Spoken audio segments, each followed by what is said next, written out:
Hello, my name is your bestest bro, and I want to try something different on the channel. As those who are close to me know, I'm very passionate about Jujutsu Kaisen, and I've always been ever since about episode 3 of the anime. Since the author recently, as of recording this video, has stated that they wanted to end the series in this year of 2023, I wanted to look at how I think the story is going to end. Alright, before I get into this video, I just want to state I'm not a story analyzer, and I don't have much understanding of breaking down a story, and I don't really have the full ability of comprehending a story to full extent of explaining the themes and underlying tones of it. I'm just a fan that wants to throw a theory out there, and this is kind of my first video trying to do this, so I really hope that you're patient with me when I explain all that I have to say. I would say that there are many themes within this beautiful story, but I want to focus mainly on the theme of what it means to have a good death. But who is it for? Why am I asking this question? What characters should I be thinking of that's going to accomplish this goal? Well, obviously is Yuji, but how do you think he could complete this goal of a good death? Alright, just a heads up before I go any further, I am caught up with the manga, and I do appreciate anyone who started clicking on this video,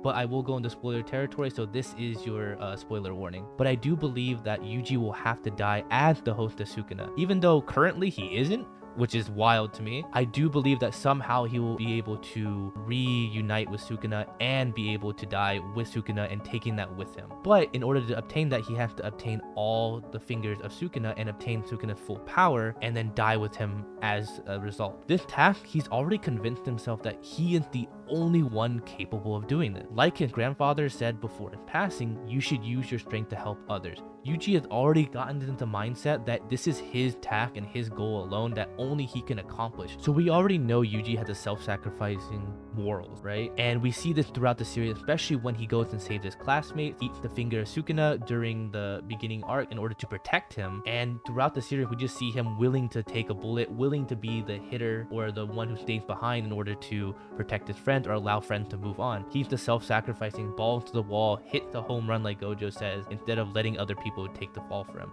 So we understand that as his character, and we know that regardless of what happens, he wants to take the sacrifice. During the time we spend with Yuji, we see how much grief he has to deal with due to being the host of Sukuna, always making the curses more active due to his decision to save Megumin, or even the aftermath of the Shibuya incident when Sukuna took over his body. He hasn't had this pain stop for himself, and he hasn't had this pain stop for the people around him, and he wants to put an end to it. And I believe that it's always weighing on his soul, and that's why he's so mature so fast throughout the series, and he just wants to end it for both himself and the people around him. As of now, the calling game has been absolutely crazy. Yuji is no longer the host of Sukuna, and Megumin is now the host. I still believe Yuji will be the host of Sukuna. I don't know how. The calling game has been crazy, so you can implement a new rule, maybe change host or do something like that. So as of now, I still think there's a way for Yuji to obtain Sukuna again as a host, and on top of that, obtain all the fingers to obtain the power and achieve that death. I really believe that was the theme of the story going forward,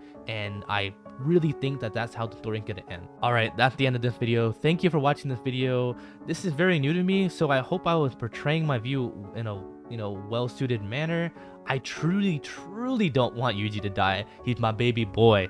I love him so much, and I hope I'm proven wrong. I truly do. I hope I'm proven wrong. For now, all we can do is just enjoy the chaotic ride that is Jujutsu Kaisen together, and I would love to hear any theories that you have in the comments. I love reading comments, and I'm still, an upcoming YouTuber, so I really hope that I can interact with you guys and understand maybe new points of view or new understanding of themes, just so I can grow in a better understanding. So with that being said, I'll see you when I see you.